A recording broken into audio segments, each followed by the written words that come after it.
Üdvözlök mindenkit, ez itt a Digit Podcast. Személyi László vagyok, a Future-nál vezetőpartnere, és társam a Krimiben Szekér Zoltán, az OD&IT és a Sailing Hangar alapító ügyvezetője. Sziasztok, jó napot kívánok! A Digit Podcast célja, hogy akit nem elégítenek ki a felszínes cikkek és a hangzatos jelszavak, az közelebb kerülhessen a digitalizáció és az informatika mai meghatározó trendjeihez. Mi itt a mélyére fogunk ásni a dolgoknak.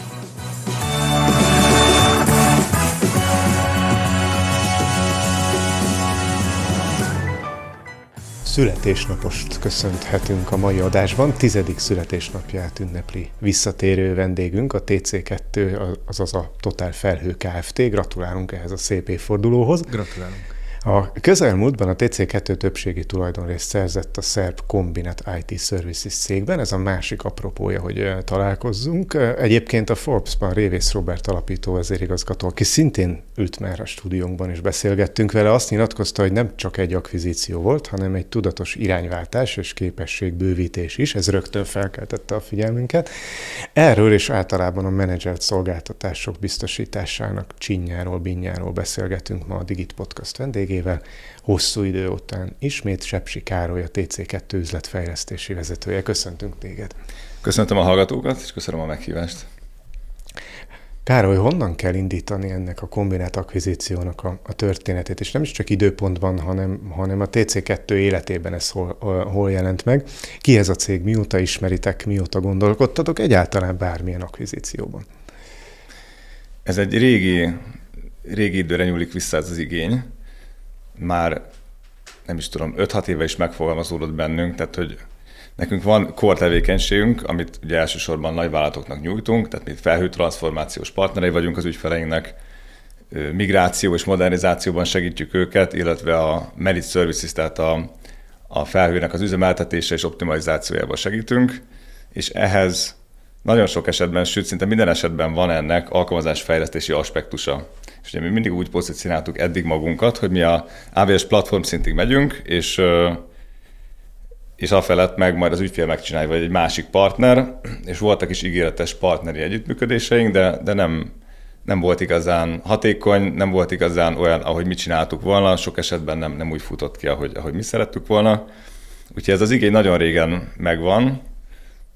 Ugye nem is tudom, hogy 4 éve van meg talán a Managed Service Provideri rangunk, és ott is az auditon mondták nekünk, hogy szép dolog ez, hogy platform szintig megyünk, de hogy annál fentebb is kellene. Ezt úgy hívják egyébként, hogy full stack Managed Service Provider az AWS terminológiában. Úgyhogy itt motoszkál azért egy jó ideje a fejünkben, hogy ha nem is teljesen alkalmazásfejlesztés cég leszünk, hanem a kettőt kombináljuk, és akkor a kettőből, a két világból, a platformból és az alkalmazásfejlesztésből a legjobbat kihozzuk. Úgyhogy emiatt ugye tudatosan cégeket mondjuk 2024-ben kezdtünk el vizsgálgatni. Ugye volt egy profil, hogy miért szeretnénk, milyen fajta tudást, abból lett egy lista, abból lett egy shortlist, a shortlistnek a shortlistje. És akkor... De mindenképpen az akvizícióra mozdultatok rá, tehát abban nem is gondolkodtatok, hogy organikusan fölépíteni belülről? Igazából felmerült az ötlet, de annyira másfajta tudást igényel, és olyan hosszúnak láttuk ezt az utat, hogy jobbnak láttuk, ugye azzal is egybevetve, hogy egy másik országba is be tudunk lépni.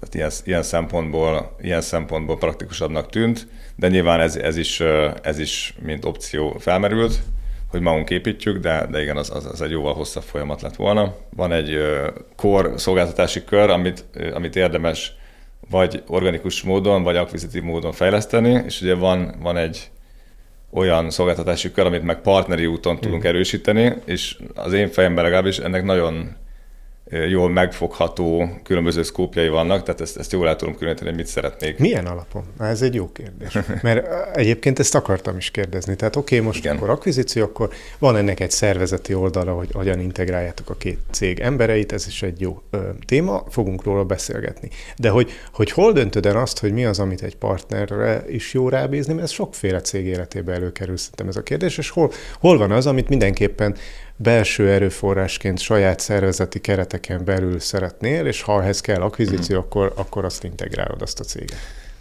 Nekünk kvázi a TC2 brandje vagy identitása, tehát hogy nagyvállalatoknak ugye migráció, modernizáció, managed services és cloud transformáció, és ami ezen belül esik, tekintsük úgy, mint egy vertikális tudáshalmaz, hogy infrastruktúra, hálózat, biztonság, platform, és akkor felett jön az alkalmazás.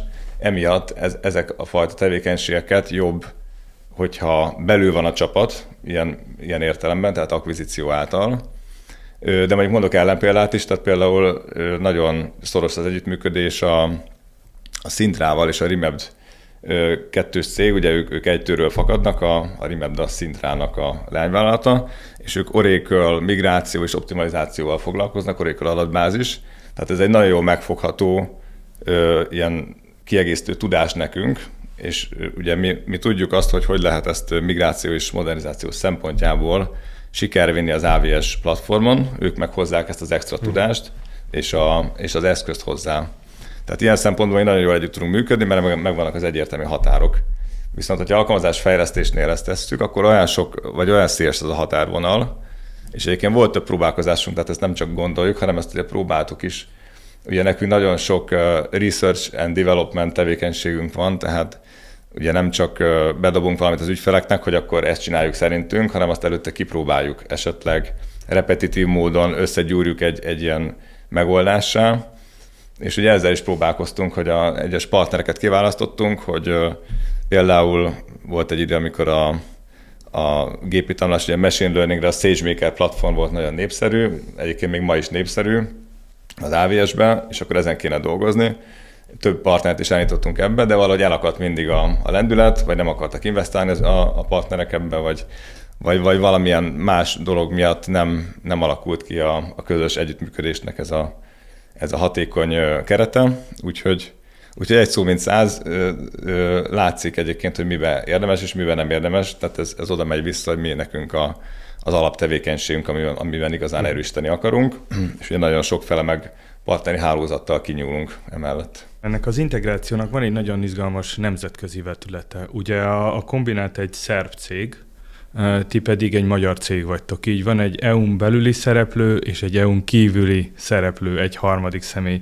Mikor ugye a nagyvállalati ügyfelek az alkalmazásaik során rátok bízzák az alkalmazásaik digitális életciklusát, akkor hogy tudtok nekik egy olyan fajta adatbiztonságot és ilyen határon átnyúló adatforgalommal kapcsolatos biztonsági megfelelést adni, hogy ez megfelelje mind az EU-n belül, meg az EU-n kívüli adatforgalomnak, adatbiztonságnak, hogy lesz teljesen golyóálló ez a fajta megoldás. Ezt ügyfele válogatja, és ugye projektje válogatja, de hogy hova megy ki adat, az jellemzően azt ugye a TC2 kontrollja alatt van, és mi, mint platform managed service provider, meg hát nyilván az ügyfélnek a kontrollja alatt elsősorban, tehát hogy mely AWS régiókat használja, és aztán ez az együttműködésnek a szkópjától függ, hogy ugye a kombinált csapatot mibe vonjuk bele, tehát például most is van olyan együttműködésünk, ahol ugye alkalmazás optimalizációt végzünk velük együtt, és egyfajta ilyen jobb üzemeltethetőséget szállítunk az ügyfélnek. Ebben meg vannak húzva a határok, és ugye pontosan meghatározva, hogy mit kapnak meg ők, és mi van nálunk, és hogy nyilván ez szerződésekkel van kontrollálva, ugye a Combinat is köztünk. Tehát ilyen szempontból egyébként jellemzően a személyes adatokat nem kapnak meg a kombinátos srácok, illetve igen, tehát semmilyen érzékenyet. Nyilván, hogyha alkalmazás kódon kell együttműködni, azt meg ugye külön szerződéssel le lehet fedni. Ha már így az országokról beszélgetünk, a szervezeti kultúrák között volt, vagy még esetleg van is különbség, meg hol tart most a két cégnek az összebútorozása? Van egy erős szakmai koordináció, hogy merre megyünk, és van mellette egy erős ilyen sales értékesítési koordináció is, tehát hogy amit eladunk, azt aztán együtt le tudjuk szállítani. Egyébként kulturálisan nagyon közel állnak hozzánk, tehát hogy ahogy szállítanak, tehát ez a csapat, tehát ugye elég sokáig keresgéltünk, és egyike volt az első pontoknak, aminek stimmelnie kell, tehát másképp nem láttuk, hogy ennek realitása lehet, hogy megvegyünk egy olyan céget, hogyha nincs meg ez a cultural fit, ugye így szoktuk mondani. Emellett van egy lazán csatolt együttműködés, tehát az, hogy erőforrásmenedzsment, projektmenedzsment, ugye financial management, tehát elég sok része van a lehetséges integrációnak. Mi alapvetően szerettük volna, hogy nehogy az együttműködés és a produktivitás kárára menjen az, hogy mi most itt elkezdünk integrálni. Ráadásul ugye fizikailag nem is egy helyen vagyunk, tehát hogy most ilyen nagyon rigid módon beolvasszuk a TC2-be a kombinátot, az fel sem merült. Mi szeretnénk az erősségeikre játszani, és közben azt a fajta szabályozott, ilyen folyamatvezérelt alapokat meg átadni, és rájuk is kivetíteni a kombinátra, hogy aztán egy megbízható partnerek legyenek, vagy legyünk TC2 és kombinát együtt az ügyfelek számára. Na most egy akvizíció az pénzbe kerül. Nyilván egy csomó része ennek nem publikus, de az a része az publikus, hogy volt egy fordulópont még jóval az akvizíció előtt, amikor ti tőkét vontatok be, ha jól emlékszem 22-ben, tehát most már lassan 4 éve, és hogy volt egy ilyen mondása a Robinak, hogy ti nem maradtok 12 fős butik cég. És ez megütötte egy picit így a fülemet, meg aztán ugye az is, hogy portugál tőkebefektetőt vontatok be, tehát aki kvázi nem ismeri a régiónkat, vagy nem járatos errefelé.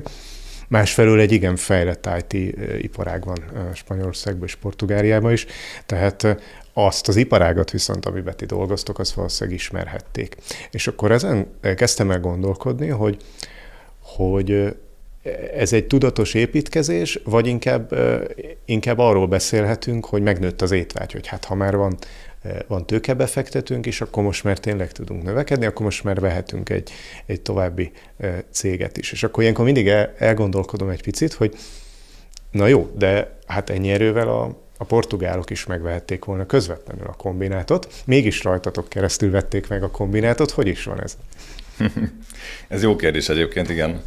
De a portugálok alapvetően nem szakmai befektetők, hanem pénzügyi befektetők. Tehát ők ugye kvázi minket is átvilágítottak, ugye mi elpitcheltük, hogy mi ezt tudjuk, de hogy egyébként a portugálok is nagyon támogattak minket ebben a kombinát akvizícióban, tehát hogy ezt a pitchinget is alaposan, tehát hogy körbejártuk mi is, de hogy ők is megvették, tehát hogy nekünk kell ilyen tudás. De ilyen szempontból nálunk sokkal jobb helyen van, hogyha mi világítjuk át a céget szakmai szempontból, és az együttműködési, a különböző együttműködési lehetőségeket definiáljuk, és aztán piacra visszük a közös tudásra megalapozott termékeket. És hát egyébként tehát a befektetést, azt mi arra használtuk, ez egyébként nagyon is tudatosnak mondanám. Ugye már egy 10. éve egyébként mindig a TC2 tudásába és a akkreditációkba fektettünk rengeteget, és hát ez azért nagyon sok esetben sok időt viszel, tehát a különböző AWS partneri rangok, vagy akár az ISO auditok, ugye az ISO megfelelőségek, a termékfejlesztések, tehát ugye mi mindig is úgy szállítottunk az ügyfeleknek, hogy előtte egy kipróbált megoldást vittünk az ügyfélhez. Az ügyfélen próbáltátok ki az új technológiát, igen, tehát hogy igen. Környezetben magatokon. Így van.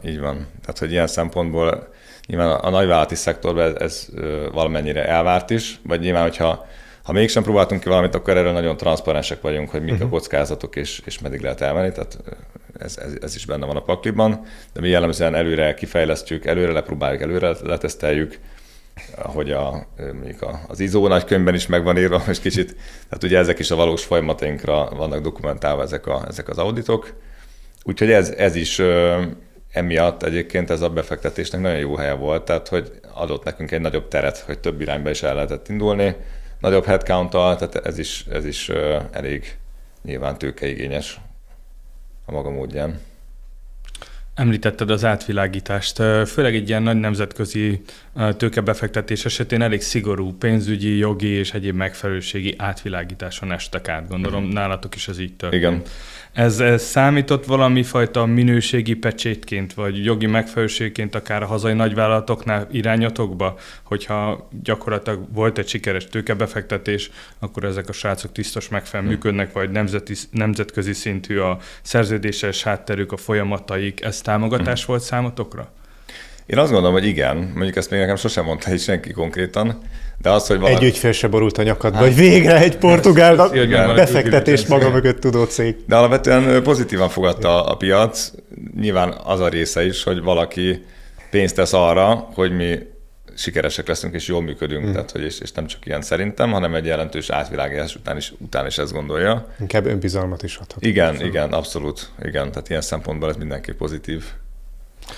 Igen, mert alapvetően ez úgy tűnhet, hogy jó, volt egy due diligence-ünk, de azért ügyvédként én tudom, hogy ez milyen mértékű és mélységű feladat, a megfelelés, a végtelen dokumentáció, hogy bemutassátok azt teljes transzparenciával a működéseteket, úgyhogy én úgy gondolom, hogy azért erre legyetek büszkék. Köszönjük, igen. Azok vagyunk. Még egy picit az akvizíciónál maradva, az AI képességeitek, ami ma igazából a kirakatban van minden IT érintettségű cégnél, hogyan érintette ez az akvizíció? Kinél van, vagy mindkettő cégnél volt AI-jal kapcsolatos tudás? A kombinált ugye felhő natív architektúrákban AI alapon dolgozik már egy ideje, tehát hogy elvileg náluk lehetett több. De hát ti is mondjátok, hogy az AI az nem egy külön szolgáltatás, hanem a teljes értékláncba kéne integráltan gondolkodni. Igen. Van esetleg egy projekt példa a fejedben, amin ezt be tudod mutatni, hogy néz ki a gyakorlatban most a közös, vagy inkább úgy mondom, a két cég több, mint az egy, meg az egy együtt? Igen. Igen. Ugyanakkor igen, ez elég sokrétű. Próbálkozom. Belsőleg egyébként saját belső AI stratégiát is alakítottunk, tehát hogy nem is csak az ügyfelek fele, hanem a saját belső használatunkra is, hogy hatékonyabbak legyünk. Tehát ez rettető kiemelt fontosságú nekünk, hogy az adott számú kollega az annyira hatékonyan működjön a mindennapi feladatokban, amennyire csak lehet. És erre egyébként nem is csak egy AI eszközt, hanem nyilván mindig megvan a right tool for the job, úgymond, tehát hogy többféle területen vizsgáljuk a különböző AI toolokat, hogy melyik mire jó, és akkor ennek megfelelően szabjuk egyes csapatokra ezeket a subscription-öket, meg use case-ekre. És alapvető filozófiánk egyébként, hogy ez use case alapon kell, hogy működjön, tehát hogy nem is csak a technológia, hanem hogy mire lehet használni. És hogy a use case-nek is része az, hogy üzletileg mi az értéke, tehát hogy megtérül-e. És nekünk ezt a filozófiát viszik az ügyfeleinkhez is. Tehát mi egy úgynevezett proof of value keretrendszert definiálunk, ami nem proof of concept, tehát hogy ugye nagyon sok esetben kipróbálják, hogy technikailag működik-e, működik szuper, és akkor mégis az AI pilotoknak a 80%-a nem megy tovább a kipróbálás után, mert ugye nem fogható meg, hogy lehet üzleti értéket teremteni hozzá. És mi egy ilyen fajta ilyen rövidebb projekt életciklusú proof of value kis projektekbe visszük bele az ügyfeleinket, ahol ugye nem elsősorban magán a coding megoldáson, hanem inkább azon van a hangsúly, hogy mit fog csinálni az AI use case, hogy fog ez megtérülni, milyen adaton, ugye milyen szereplőkkel és milyen folyamatokon megy keresztül, mert ami működött mondjuk az A banknak, az nem biztos, hogy működni fog a B banknak is, bár vélhetően működni fog, ugye, hogyha ez egy ilyen iparágba bevált use case, de ettől függetlenül nem törvényszerű, vagy lehet, hogy nem pont úgy fog működni. És ugye ezeknek az ügyfél közös munkákból az fog kiesni egy 2-3-4 hét alatt, hogy kap egy tiszta választ arra, hogy ezzel érdemes tovább menni, vagy nem. És akkor ez alapvetően egy alacsony költségszinten lehet validálni, és egyébként sokszor az is értékes válasz, hogyha az jön ki belőle, hogy nem érdemes vele foglalkozni, és akkor másra lehet fordítani az erőforrásokat. Tehát ez a proof of value, ez igazából a TC2-nek a módszertana, ti hoztátok a házasságba, és a fölvásárolt cég, ő mit hozott az AI terén? Ők nagyon ügyesek a szoftver fejlesztésben alkalmazott AI-jal, de ugye itt is többféle eszközt és technológiát meg lehet különböztetni, tehát alapvetően azért mind a ketten, tehát mind a két oldal, a TC2 a kombinált is azt vallja, hogy ha nem lehet pontosan utókövetni, hogy mi van a kódban, akkor azt azért mi nem visszük productionbe. Tehát ugye itt válik el pont, és igen, a hosszú bevezető után ide akartam kanyarodni, hogy van az úgynevezett vibe coding, ugye, amikor megmondjuk, hogy mit csináljon a kód, leírjuk emberi nyelven, és akkor azt gyönyörűen kigenerál nekünk egy alkalmazást, és akkor csili-vili működik, meg frontendet rak hozzá, és akkor elindul a gépünk, lokálisan a számítógépünkön futtatva, de hogy mi úgy gondoljuk, hogy ez csak a validálásra jó a mai állapotok szerint, mert nem tudjuk, hogy mi fut benne, tehát ez egy black box. És akkor, ha meg úgymond production ready kódot fejlesztünk, akkor inkább és ez inkább nyilván a kombinált asztala alkalmazás fejlesztés terén, inkább ugye assisted kódfejlesztés módszerekkel, tehát ahol tudjuk követni, hogy mi van a kódban, hogy valósul meg, tehát hogy nincs kiadva ez a fajta kontroll a kezünk közül, de előtte már ez validálva volt, hogy az ügyfélnek ez hasznos lesz. Úgyhogy ugye a kombinált az erős skillekkel jön a alkalmazásfejlesztés terén, a TC2 ugye inkább operatív oldalról, tehát ugye nekünk a MSP üzemeltetésünkben is rengeteg helyen van használva már AI, sokkal hatékonyabb, sokkal gyorsabban meg lehet állapítani hibákat, lehet ugye felülvizsgálni különböző környezeteket, és hát van ennek a kettőnek a metszete, hogyha valamilyen üzleti use case találunk ügyfeleknek, azért ilyen is van. Tehát mi nyilván nem lettünk hirtelen domain expertek, nem tudom, ilyen-olyan területen, azonban az ügyfelekkel karöltve, illetve egy kis business consultinggal kiegészülve, azért erre is vannak jó példáink, hogy különböző területeken, akár banki ügyfélszolgálatnál, ugye ilyen AI asszisztenst, vagy ugye nagyon ráfeküdtünk most a contact center megoldására az AWS-nek, és akkor az több ügyfélnél is erőjön, az is körbe van véve különböző AI agentökkel, hogy segítsék az ügyintézők munkáját. Tehát ilyen fajta use case-ekre lehet gondolni, és ugye mindezt úgy tesszük meg, hogy mi nagyon erősen ismét csak ugye AWS first gondolkozásmóddal, tehát az AWS-nek van a Bedrock keretrendszere, ami véleményem szerint egy nagyon jó, talán egyedülállónak is mondanám, hogy olyan garanciákat ad, hogy az adatunk is ott marad az adott környezetben, és az AI agentök használatánál sincs visszatanítva a különböző külső providerek által adott modellek, hanem csak is az ügyfélnek a saját kérdésének a megválaszolására van használva az adat. És hát ugye többféle modellt is lehet használni, tehát ez nem csak AWS modellek, tehát ez a fajta ilyen modell és gyártókiszolgáltatottság sincs meg, mert nyugodtan a Bedrock keretein belül csak egy egyszerű átkonfigurálással át lehet menni más large language modellek használatára. Ugye vannak különböző guardrailek, amiket csak konfigurálni kell, tehát hogy keretet szabjunk a működésének az LLM-nek. Úgyhogy mi azt látjuk, hogy ez egy egyedülálló keretrendszer, és mi ennek a tetejére építettünk egy olyan egy olyan customizációt, ami kvázi úgy néz ki, mint mondjuk a ChatGPT, de ugye használatarányosan árazódik, tehát nem ilyen per user ára van, hanem tényleg ahány requestet meg tokent elégetünk, és ugye nagyon jól lehet integrálni a különböző enterprise rendszerekkel, ezekkel az úgynevezett MCP szerverekkel, úgyhogy most ebben kicsit így belemélyedtem, bocsánat, ez egy hosszú válasz sikerült.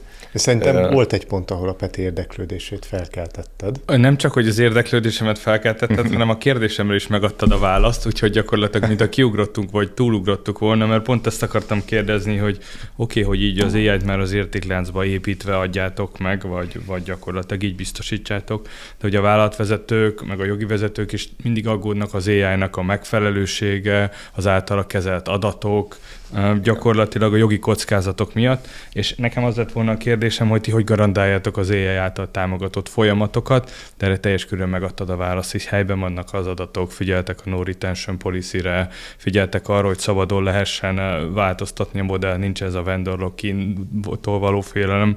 Úgyhogy én úgy gondolom, hogy tökéletesen választ kaptam. Köszönöm.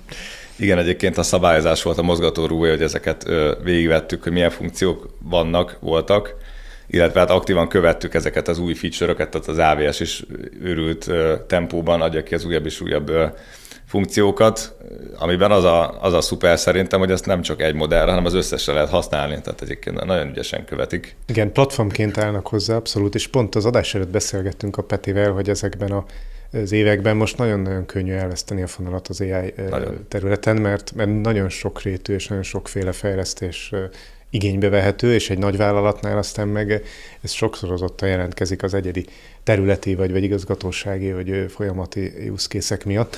Szakmai kíváncsiság, említetted itt a különböző ISO megfeleléseket, hogy a 42 000 egy AI management megfelelésen gondolkodtatok már? gondolkodtunk már, még nincs meg egyelőre, de... Kb. Senkinek nincs itthon szerintem, mert nagyon új, de hogy egyre több felől hallom ezt, hogy jó lenne egy kicsit korlátok közé, meg nem is a korlát a lényeg, hanem követhetővé, felügyelté tenni az AI használatát az egész szervezetben, meg olajozottá tenni a be- és a kivezetési döntéseket is. Pont itt a governance rendszerekről beszélgettünk, így az AI governance-szel kapcsolatban, és pont ez merült fel, hogy már ez a 42 000 nagyjából meg tudná oldani, de te is említetted, hogy saját belső use case-eitek vannak, illetve folyamataitok, úgyhogy az látszik, hogy rendkívül mód készültök az AI-ekre. Ugye tudjuk, ez várhatóan a legnagyobb mérföldkő augusztus 2-án lép életbe, ha el nem tolja most az Európai Bizottság ennek a bevezetését. Az AVS is ugye a különböző partneri programokkal abszolút ebbe az irányba tereli az összes partner, tehát hogy olyan megfelelőségi pontok vannak, amik teljesen egy húron pendülnek, ugye az ISO, meg AI-ek megfelelőséggel, tehát hogy ilyen egy irányú utca úgymond, és ugye az AVS meg a platformban is ezeket a dolgokat fejleszti bele, tehát hogy úgymond csak arra kényszerít, hogy amit odaad használatra, azt használjuk is, és jól használjuk. Úgyhogy igen, ilyen szempontból ez egy jó pálya. Nem csak adja alá a lovat, hanem zablát is ad hozzá. Így mondhatjuk. Ha emlékeztek, a múltkori műsorban pont arról beszéltünk, hogy ugye ezek a nagy Európai Uniós általános szabályok, ezek mennyire korlátozzák itthon a fejlődést, akár az egész EU-n belül, és akkor mondtam, hogy például a GDPR-nak köszönhető a szuverén adatfelhő, ugye múltkor pont ez volt a témánk, és most gondoljatok bele, hogy mondták, hogy majd az AI-et majd nem fogtuk tudni fejleszteni, meg teljesen elmaradunk Amerikától, meg a kínaiaktól, és ahhoz képest már az AVS úgy fejleszti direkt le, hogy már megfeleljen az AI-eknek a megoldásainak, és már compliance módon adja át számotokra is, illetve az Európai Unión belüli cégek számára is, úgyhogy azért ennek van pozitív hozadéka, én úgy gondolom. Igen. Az AI sok esetben a megfelelősséget is segíti, hogy ezt könnyebb legyen felmérni, megugrani. Abszolút, igen. Félidő van, nem tudom, mennyire emlékszel, mi szokott ilyenkor történni a Digit Podcastban. Emlékszem. Jön a személyes szál elő. Legutóbb Károlynak a kávé vagy te a kérdését szegeztük, de most így a 10. születésnap kapcsán süti, torta, édességek témáját vetném fel, hogy mennyire vagytok édesszájúak, van-e kedvencetek, süttök-e magatoknak, vagy megveszitek a boltban, ilyesmi. Na, akkor kezdem én. Én szoktam enni azért édességet, igen, de minden alkalommal a boltba veszem meg.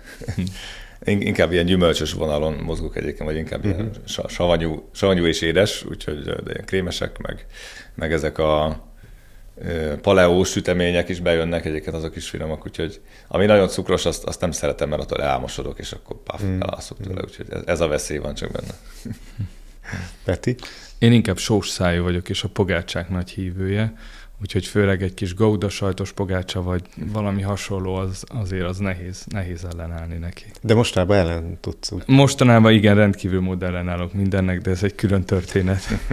Én egyébként relatív édesszájú lettem, nem voltam feltétlenül mindig az. Egyébként gyerekkoromat így szívesen emlékszem vissza, hogy amikor én egészen kicsi gyerek voltam, akkor még háztól hoztuk a tejet, tehát hogy a tehenészetből, és annak az volt a tulajdonsága, hogy hajnalban elhoztuk, és akkor estig a tej tetején volt egy ilyen 10% tejszintet, 5 liter tejből, mondjuk egy majd fél liter tejszín ott összegyűlt, és akkor azt így leszettük, hogy ezt-azt készítünk belőle. De az volt a kedvenc édességem, hogy abba egy kis cukrot keverni, egy ilyen kis csészébe, és akkor azt kanalazgattam. Ma már én is inkább a péksütik, meg kókuszgolyók világában. De valamennyire korlátozom én is, mert nagyon sokat eszem, akkor utána igen, az kiüt teljesen. Érdekes dolog, felhozta egy régi emléket, a nagymamám sokat sütött, még emlékszem a Vállingba gyúrja a tésztát, és hogy a nyers tészta alapján meg tudtuk neki mondani, milyen süti lesz, tehát mi is ettük azért a nyers tésztát rendesen, annak emlékszem az ízére, ez nagyon szép emlékeket hoz fel. Ja, nekünk a szomszéd nénink még konkrétan tésztaüzemet is, vagy hát manufaktúrát az asztalon működtetett, voltak ilyen kis fémgépei, és akkor azaz is lehetettek elni, gondolom. Abszolút, úgyhogy hát igen, ez egy letűnt világ, és az informatikában is néha az érzésem, hogy már ilyen letűnt világok vannak, és az újak azok nagyon mások. Most Károly, te tulajdonos is vagy gyakorlatilag a kezdetektől.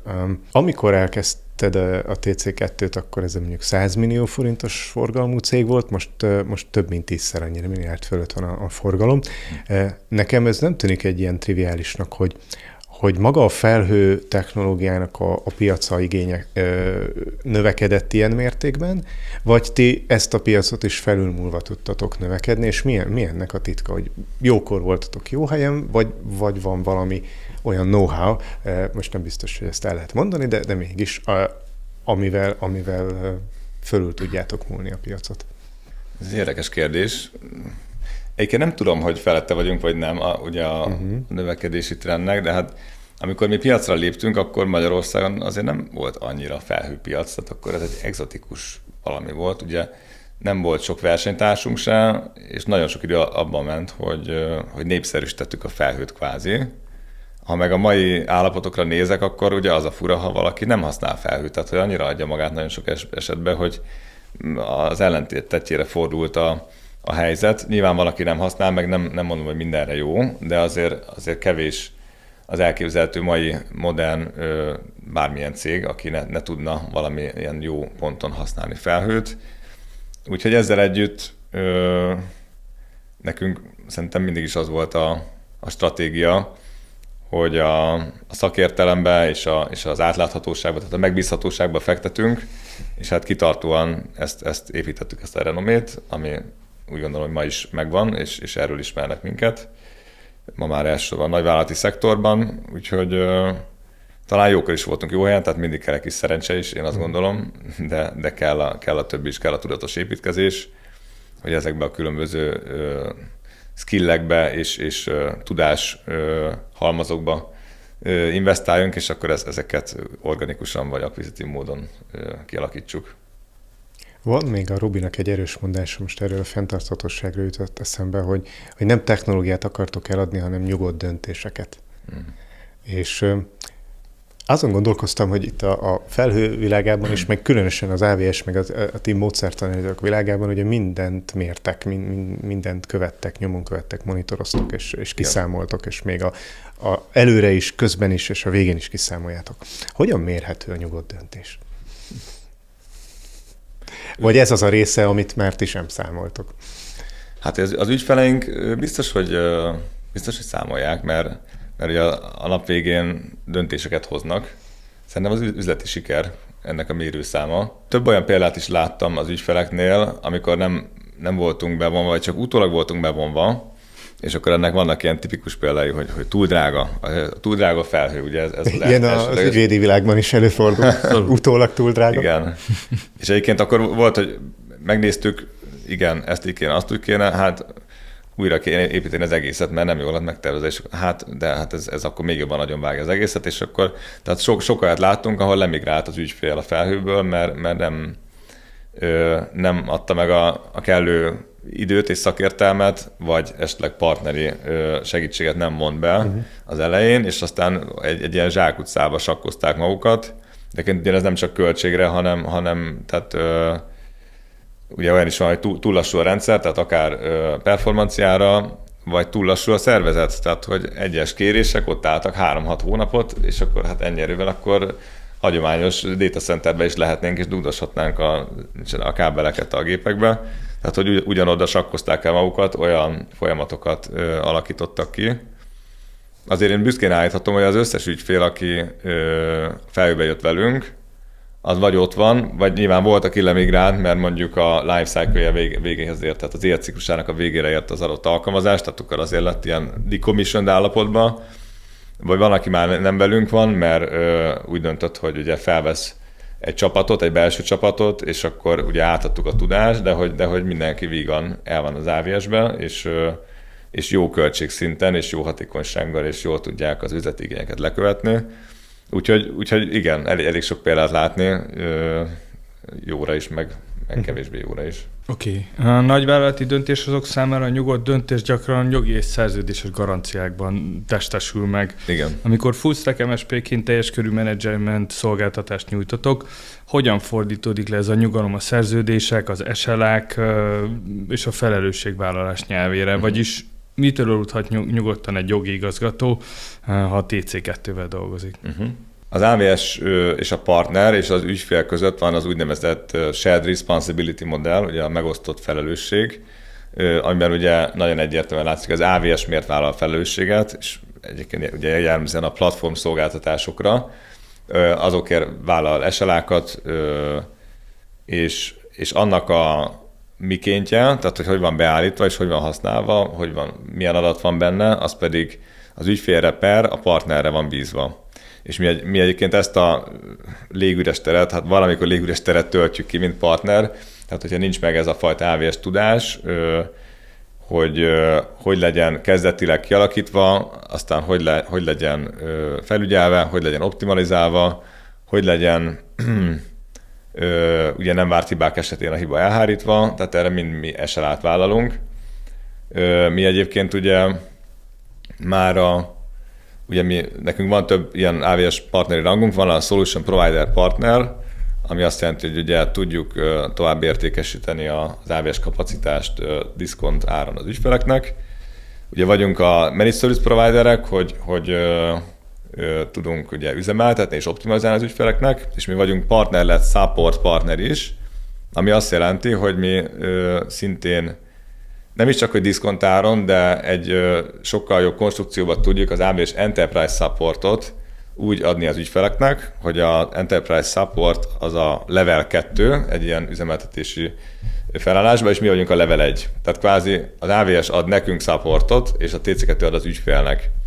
És ugye ezzel együtt ez is megegyezik az AVS által adott SLA-val, amit mi vállalunk, csak ugye jobb a konstrukció, meg hát igazából gyorsabb az elhárítás, mert mi ismerjük az ügyfélrendszereket.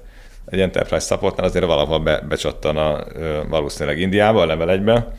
Tehát végül is mi ezzel gyorsítjuk a folyamatot. Tehát hogyha valamit infrastruktúra, mint kóddal, az automatizálva van elsőként lerakva AVS-be, akkor azt úgy is kell üzemeltetni. Tehát és akkor van ugye egy change management process, amiben nem kézzel állítgatunk dolgokat, hanem infrastruktúra, mint kóddal változtatunk a meglévő infrastruktúrában. Mert ugye, hogyha elkezdünk kézzel belegyúkálni, akkor szétesik ez a rendszer, ugye ilyen driftet okozunk, ugye ezt így mondják, szerintem erről már korábban is beszéltem. Ugye bármilyen auditot kap az ügyfél, hogyha regulált környezetben működik, akkor végképp szeretik az auditorok, hogyha mondjuk, hogy ez egy infrastruktúra, mint kód, dal lett lerakva, és emiatt ugye önmagát dokumentálja kvázi a kód, amivel le van rakva. Tehát ugye minden változáson látszik, hogy ki futtatta a változást, miért futtatta, kikérte, lehet ugye rollback-elni, lehet visszaállítani, hogyha valami nem jól sikerült, tehát ez ugye az ultimate megoldás, amikor vannak ilyen auditok, hát nem is mindenre, de nagyon-nagyon sok ilyen dobozt kipipál ezzel az ember, úgyhogy ez mind összeáll, tehát ezek sok ilyen kis apró aspektusa annak, hogy mi managed service providerek vagyunk, és hát ennek a kombinált is a részesei, tehát ezekbe a folyamatokba őket is bevonjuk, tehát ilyen szempontból mi vagyunk a fővállalkozó, tehát mi vagyunk az MSP, ők mint működő partner, ugye ezek a csapatok működnek a különböző alkalmazás, optimalizációs, meg refactoring tevékenységekben. Úgy is megfogalmazhatnám, hogy amit ti csináltok, az elejétől a végéig van. Tehát, hogy ti az ötlettől a működő, skálázható alkalmazásig el tudtok juttatni egy céget, ha akarja és ha képes rá. Ugye azt hiszem az AVS-nél ezek a szavak vannak, hogy a Discovery, a Build, a Migrate, az Operate és még az Optimize fázisra talán a legvége. De vajon mennyire képesek erre az ügyfelek, illetve inkább pontosabban kérdezve, hol vannak a gyenge pontok a tudásban, képességben, vagy akár kapacitásban a hiányok ezeknél a nagyvállalatoknál, ami igazából akadályozza őket a továbbfejlődésben, vagy a kiteljesedésben, és mit tudtok ebben mondjuk ti hozzátenni, hogy hol vannak ezek a gyenge pontok, és hol vannak azok a módszerek, vagy tréningek, vagy lehetőségek, amivel hogyha ők erre nyitottak, akkor ezt be tudjátok foltozni nekik. Ez nagyon jól mondtad, ez most nagyon tetszik. Tehát az elejétől a végéig tényleg tokkal vonóval mi ezt meg tudjuk valósítani.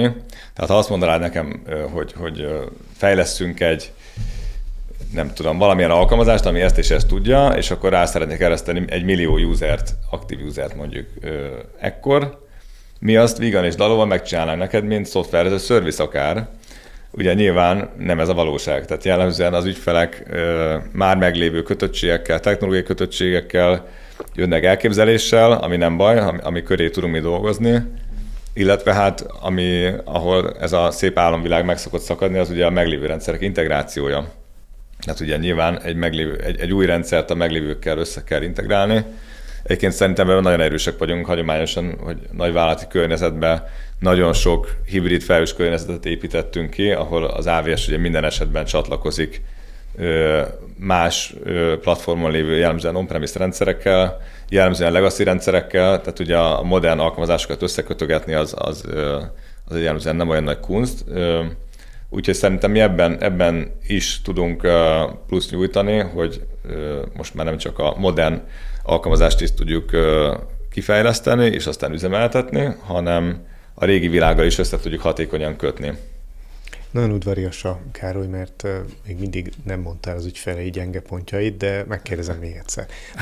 Mi az, ami jellemzően, ha van ilyen, hogy jellemzően nem megy jól még ezeknek az itthoni ügyfeleknek, amiben fejlődniük kéne, meg amiben tudjátok őket támogatni, és akkor, ha azt megtanulják, megoldják, vagy bevezetik, vagy bővítik, stb., akkor tudnak a következő szintre lépni. Ezt azért kérdezem, mert hogy azt még mindig kevesen tudják, de hogy ez nem osztogatja az Amazon, vagy bocsánat, az AVS így olyan könnyen ezeket az MSP meg egyéb címeket, tehát hogy a világban nincs nagyon-nagyon sok cég, aki ezt tudja, nemhogy Magyarországon.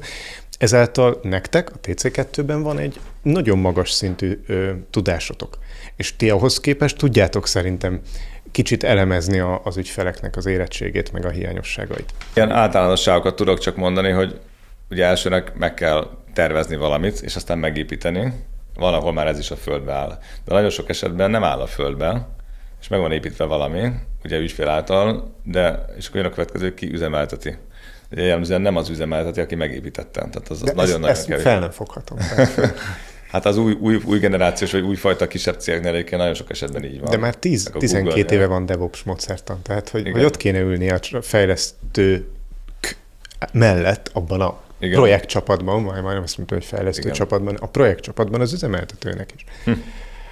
Hát, de akkor ezek szerint ez egy következő gyenge pont, ami én azt látom, hogy hát ugye elvileg van ilyen, de még mindig silósodva vannak, főleg a nagy vállalatoknak a szervezetek. Tisztelet a kivételnek, egyébként látok jó példát is, meg látom, ahol van külön dedikált felhőcsapat. Nyilván a dedikált felhőcsapatnak össze kell hozni akkor a on-premmel, tehát hogyha ez össze van kötve ez a két világ, és akkor mondjuk lehet tudni monitorozni, meg hibát elhárítani, de egyébként még így is, ezzel együtt is sok esetben úgy kezelhetik a felhőt, mint a régi világban, hogy akkor ez 5 évre van, és akkor lerakjuk a sarokba. De hogy ugye a valóság ez nem így működik. A felhőbe különösen nem. Igen. Úgyhogy érdemes beleinvestálni, mert csak annál jobb lesz, és akkor ugye vagy költségcsökkentéssel, vagy magabiztosabb működéssel, vagy tehát, hogy hibamentes működéssel hálálja meg ezt a plusztörődést, amit egyébként sok esetben ugye régebben ezt nehéz volt eladni, tehát hogy miért kell vele folyamatosan törni. Tehát költünk az alkalmazásra, ami már egyszer fut, de hogy azért költünk rá, hogy aztán olcsóbb legyen, tehát hogy ez visszahozza az árát több fronton is. És hát akkor most az AI funkciók az egy újabb layer erre, tehát hogy most mondhatnám még ugye az automatizációt, meg infrastruktúra, mint kód, ami az előbb szóba került, akkor az AI funkciók, hogy azt hogy használjuk, tehát ugye itt is van valóban egy jogos félelem, tehát hogy mit engedünk és mit nem engedünk, meg hogy hol legyen az a bizonyos emberi kontrollpont a folyamatban, mert tehát persze, hogy kell, de hogy hova, és meddig lehet engedni, és meddig nem. Úgyhogy, és nyilván egyébként ez nekünk is egy folyamatos tanulás, tehát ahogy fejlődik az AI, és újabb use case-eket találunk, ez egy nagyon izgalmas, ami a teljes cég mögé van állítva, tehát minden, nem csak a szakmai emberek, hanem a back office és a sales és mindenki. Úgyhogy nem tudom, hogy válaszoltam a kérdésre. Majd a hallgatók eldöntik. Én még az üzemeltetésnél maradnék egy kérdés erejéig. Ugye jogi és üzletmenet folytonossági szempontból sok nagyvállalat tart a technológiai bezártságtól, vagy hát említettem ezt a vendor lock-in kockázatot az üzemeltetési fázisban. Amikor elvégzitek ezt a felhőérettségi vizsgálatot különböző dimenziókban, akkor hogyan építetek be egy a jogi és stratégiai rugalmasságot a rendszerekbe, hogy az ügyfél ne érezze azt, hogy csapdába kerül hosszú távon, hanem addig dolgozom veletek, amíg valóban az előnyét élvezi? Hát ez a TC2 szempontból mi nem építünk be ilyen kötöttségeket, tehát addig van belünk az ügyfél, amíg ennek értelmét látja, tehát ugye a szerződéseink értelmében, illetve a megoldásaink tekintetében ugye minden dokumentálva a rendelkezésére bocsátunk.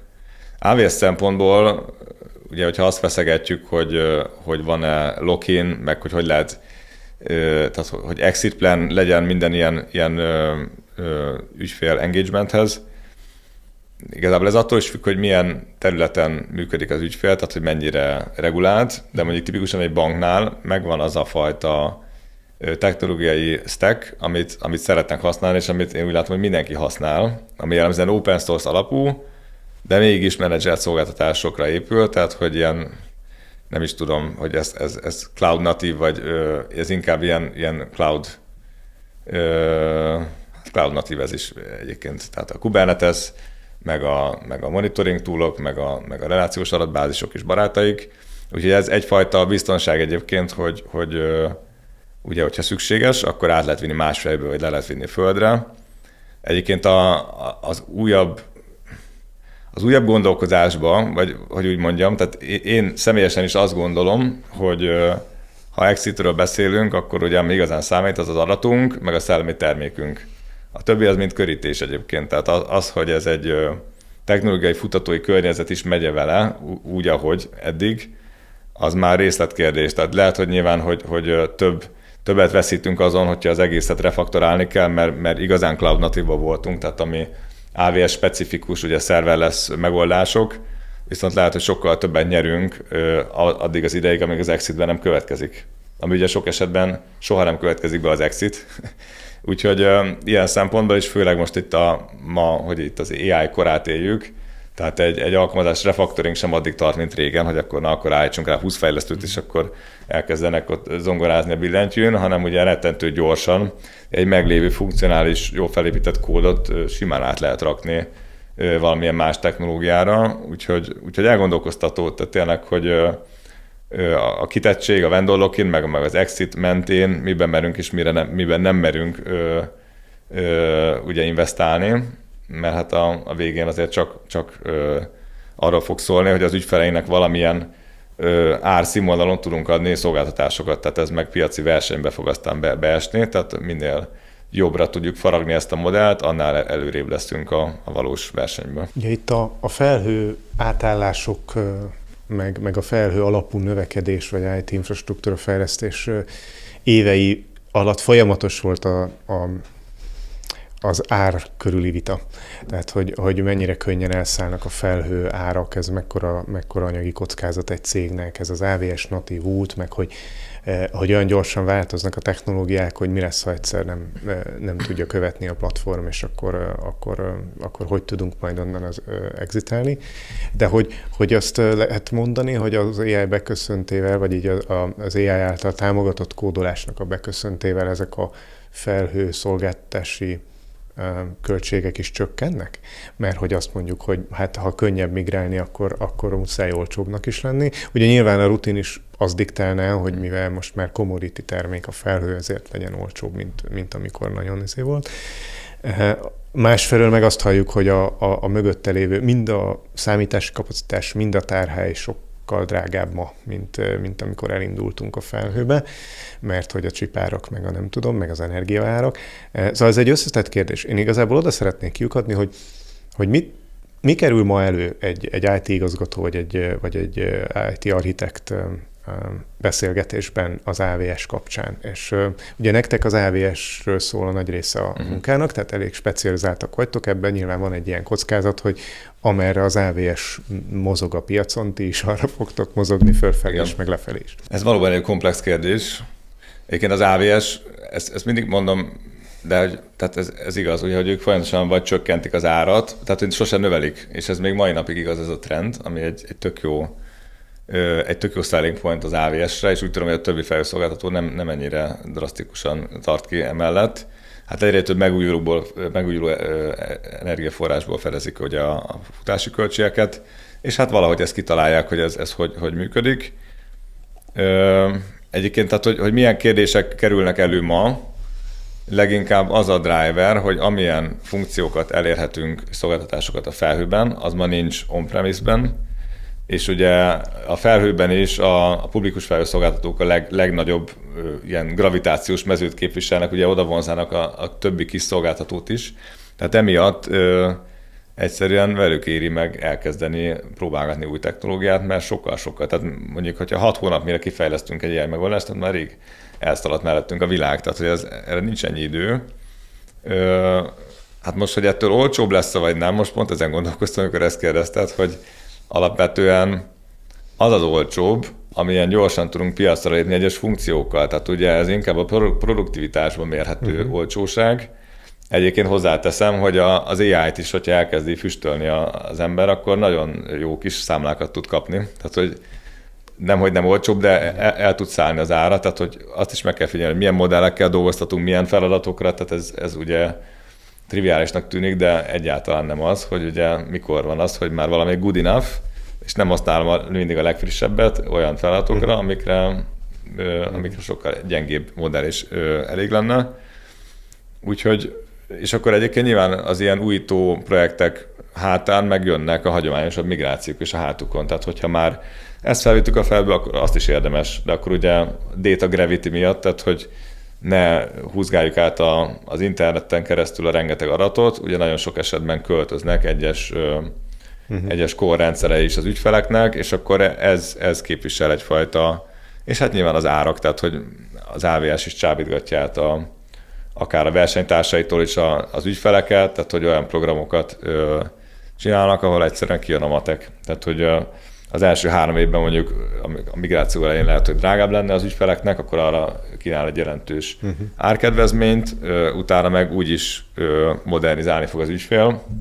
Ugye mi is ezen vagyunk, és hogy ezzel így költséget csökkentsen, de nagyon sokszor megkapjuk a kérdést, hogy mi nem azon vagyunk mérve, hogy minél többet költsön az ügyfél, és hogy nem pumpáljuk fel a költést, de hogy ennek sosincs jó vége, mert akkor egy idő után ki fog szállni az ügyfél ebből a játékból, és elmegy, úgyhogy még mindig azon vagyunk incentiválva, hogy csökkentsük ezeket a költéseket, és hogy ez a Well-Architected Review Framework, ez egy nagyon régi ilyen keretrendszer, hogy lehet olcsót és jót és megbízhatót építeni az AWS-en, ez még mindig ma is releváns, úgyhogy még ma is ebben a programban benne vagyunk, és akkor mi ezen is vagyunk mérve, hogy hány ügyfelet tudtunk ezzel optimalizálni. Úgyhogy szerintem a piacra lépés egyébként az elsődleges, ami olcsóbb lesz az AI-jal, és azt viszont nagyon jól lehet használni.